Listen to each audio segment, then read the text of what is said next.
ओम श्री गणेशाय नमः। ओम श्री गणेशाय नमः। ओम श्री दुर्गा दिव्ये नमः। ओम श्रीमद्देवी भागवत महापुराण प्रारंभः द्वितीय खंडः। तुमेव माता च पिता तुमेव, तुमेव बन्धुश्च सखा तुमेव, तुमेव विद्या द्रविणं तुमेव, तुमेव सर्वं देवदेव। ओम नमः चंडिकाय नमः। ओम श्री दुर्गा दिव्ये नमः। ओम श्री दुर्गाय नमः। जय दुर्गा महारानी।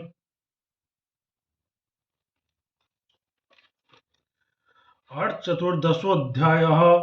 गंगा के विष्णु पत्नी होने का प्रसंग। नारद जी बोले, हे प्रभु, यह तो मैंने आपसे सुन लिया कि लक्ष्मी, सरस्वती, गंगा और विश्व पावनी तुलसी ये चारों ही भगवान नारायण की पत्नियां हैं।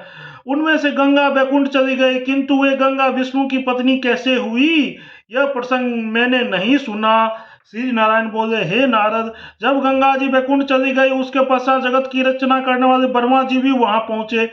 गंगा के साथ जगदीश्वर विष्णु पास पहुंचकर उन्हें प्रणाम करके वे उनसे कहने लगे। ब्रह्मा जी बोले, राधा और श्री कृष्ण के अंश से अभिभूत जो द्रव्य रूपिणी देवी गंगा है, वे इस समय नवीन यौवन से संपन्न तथा उत्तम स्वभाव वाली श्रेष्ठ सुंदरी के रूप में विराजमान है। ये देवी शुद्ध सत्व स्वरूपिणी तथा क्रोध अहंकार से रहित है। उन श्री कृष्ण के अंग से प्रतिभूत ये गंगा उन्हें छोड़कर किसी अन्य का पति रूप में वरण नहीं करना चाहती है, किंतु अति माननीय राधा वहां विद्वान है। वे श्रेष्ठ तथा तेजस्विनी राधा इस गंगा को पी जाने के लिए उद्धत है। इससे अत्यंत भयभीत ये गंगा बड़ी बुद्धिमानी के साथ परमात्मा कृष्ण के चरण कमल में समाविष्ट हो गई। उस समय सर्वत्र ब्रह्मांड गोलक शुक्र हुआ देखकर मैं गोलक गया। वहां पर सर्वांतमयी श्री कृष्ण संपूर्ण वृतांत जानने के लिए विराजमान थे। उन्होंने सबका अभिप्राय समझकर अपने चरणों के अनुष्ठ नख से अग्रभाग से गंगा को बाहर निकाल दिया। तब मैंने उस गंगा को राधिका मंत्र प्रदान कर इसे जल से ब्रह्मांड के गोलक को पूर्ण करके उन राधा तथा राधा पति कृष्ण को प्रणाम करके मैं इन्हें साथ लेकर आया हूँ। हे प्रभु, अब आप गंधर्व विवाह के द्वारा इन सुरेश्वरी गंगा को स्वीकार कर लीजिए। श्रेष्ठ देवताओं में आप परम रसिक है और यहाँ विराजमान ये गंगा भी रसिका है। हे देवेश, आप पुरुषों में रत्न है और ये साध्वी गंगा भी स्त्रियों में रत्न है। विगत नारी का विगत पुरुष के साथ सम्मिलन कल्याणकारी होता है। जो पुरुष स्व प्राप्त कन्या को नहीं ग्रहण करता है, उसे महालक्ष्मी रुष्ट हो जाती है और उसे छोड़कर चली जाती है, इसमें संदेह नहीं है। जो विद्वान होता है वो कभी प्रकृति का अपमान नहीं करता है। सभी पुरुष प्रकृति से उत्पन्न हुए हैं और स्त्रियां भी उसकी प्रकृति की कला है। केवल आप भगवान जगन्नाथ ही निर्गुण प्रकृति से परे हैं। वे कृष्ण ही आधे अंग से दो भुजा वाले श्री कृष्ण बन गए, आधे भाग से चतुर्भुज हो गए। इसी प्रकार पूर्वकाल में श्री कृष्ण के वाम अंग से प्रभुत राधा भी दो भागों में विभक्त हो गई। दाहिने अंग से वे स्वयं राधा बनी रही और बाएं अंग से कमला हो गई। इसलिए गंगा आपके ही पति रूप में वर्ण करना चाहती है, क्योंकि ये आपके ही देश से उत्पन्न हुई है। प्रभु, प्रकृति या पुरुष की भांति भांति पुरुष दोनों का शरीर एक होता है। ऐसा कहकर ब्रह्मा जी श्री हरि को गंगा सौंप कर वहां से चल दिए। तत्पश्चात नारायण श्री हरि ने गंगा को पुष्प चंदन चर्चित हाथ पकड़कर गंधर्व विवाह विधि के अनुसार पत्नी रूप में ग्रहण किया।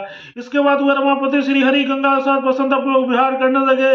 इस प्रकार जब गंगा पृथ्वी पर गई थी, वे अपने स्थान पर पुनः वापस आ गई। वे गंगा भगवान विष्णु के चरण कमल से निकलती है, इसीलिए विष्णुपति इस नाम से विख्यात हुई। अब रसिकेश्वर भगवान श्री हरि के साथ प्रथम रात्रि की रात में अतिशय सुखानुभूति के कारण वे रसिका देवी गंगा मूर्छित हो गई। उन गंगा को देखकर सरस्वती नित्य दुखित रहती थी। लक्ष्मी के बार बार मना करने से भी सरस्वती उन गंगा से सदा ईर्ष्या करती थी, किंतु गंगा ने सरस्वती के प्रति ऐसा नहीं किया। अंत में विष्णु प्रिया गंगा ने कोप करके सरस्वती को को भारतवर्ष में जाने का शाप दे दिया था। हेमू ने इस प्रकार उन्होंने रमापति श्री हरि की गंगा सहित 3 भार्याएं, उसके बाद में तुलसी देकर उनकी 4 पत्नियां हुई। इति श्री मध्य देवी भागवत महापुराण सहस्त्रांग नवम स्कंदे गंगायां कृष्ण पत्नी वर्णन नाम चतुर्विंशोऽध्याय। नम तत्सत। प्रेम से बोलो जगत जननी जगदम्बा माता की जय। जय दुर्गा महारानी दुर्गे दुर्गत के नाशनी। जय दुर्गा महारानी। जय माता दी। जय माता दी।